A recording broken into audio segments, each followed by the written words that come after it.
Dans cet exercice, nous allons montrer que tangente de 2 alpha est supérieure strictement au double de tangente alpha, tel que alpha est compris entre 0 et p sur 4. D'abord, nous allons montrer que tangente de 2 alpha, c'est tangente alpha plus tangente alpha, c'est-à-dire 2 tangentes alpha, divisé sur 1 moins tangente alpha fois tangente alpha, c'est-à-dire tangente au carré de alpha.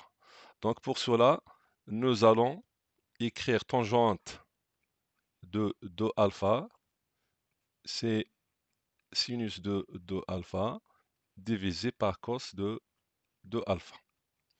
On sait bien que sinus de 2x, c'est quoi? C'est 2 sinus x fois cosinus x. Et cos de 2x, c'est cos x fois cos x, c'est-à-dire cos au carré de x, moins sinus x fois sinus x qui est sinus au carré de x. Donc, sinus de 2 alpha, c'est 2 sinus alpha fois cos alpha. Cos de 2 alpha, c'est cos au carré de alpha moins sinus au carré de alpha. Maintenant, nous allons factoriser par cos au carré de alpha. Donc, cos au carré de alpha facteur 1 moins sinus au carré de alpha sur cos au carré de alpha. De même, au numérateur, nous allons factoriser par cos au carré de alpha, donc fois 2 sinus alpha fois cos alpha divisé par cos au carré de alpha. Alors, tangente de 2 alpha est égale. Donc, on va simplifier cos au carré alpha avec cos au carré de alpha, car cos alpha est différent de 0.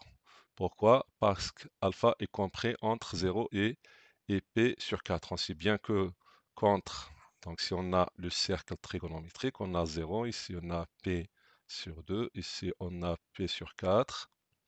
Et dans l'intervalle 0, p sur 4, cos est une fonction qui est décroissante. Donc, cos de 0, c'est combien? Cos de 0, c'est 1. Et cos de, donc, lorsque alpha est compris entre 0 et p sur 4, cos de alpha est compris entre, puisque cos est décroissante, donc cos de p sur 4, c'est racine carrée de 2 sur 2, et cos de 0, c'est 1. Donc cos alpha est différent de 0. Alors, il nous reste quoi? 2 sin alpha fois cos alpha sur cos au carré. Donc, simplifions avec cos alpha. Il nous reste 2 sinus alpha sur cos alpha divisé par 1 moins. Donc, sin au carré de alpha sur cos au carré de alpha, c'est tangente au carré de alpha.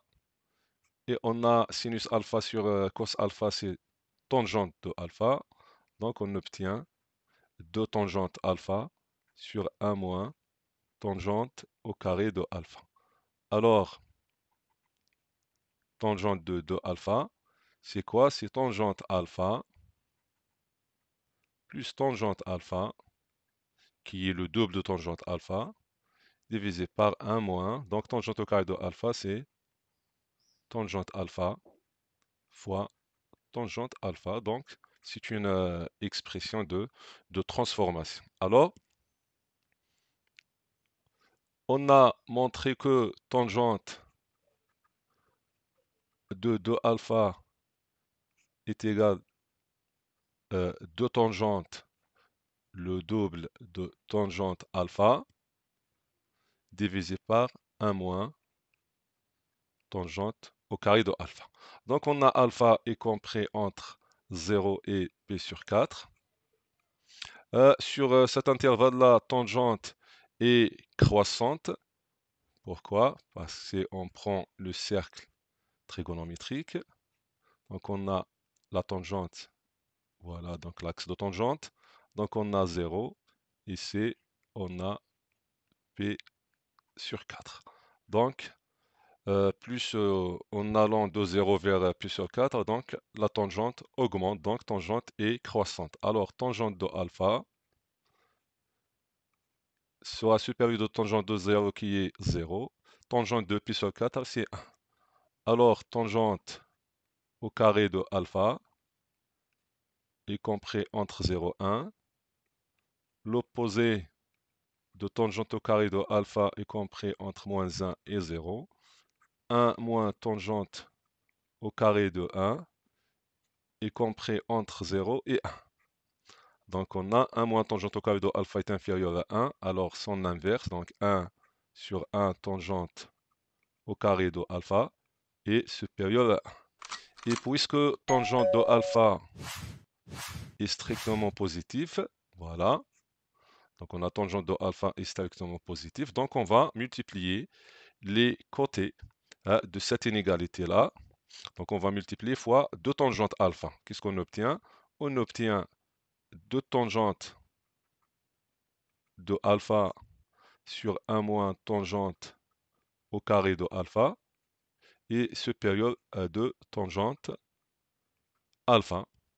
Avec cette expression-là, c'est tangente de 2 alpha. Donc on obtient tangente de 2 alpha est supérieur strictement à 2 tangentes alpha. C'est comme ça, on est arrivé à montrer notre résultat. Donc, on a terminé notre exercice. Assalamu alaikum.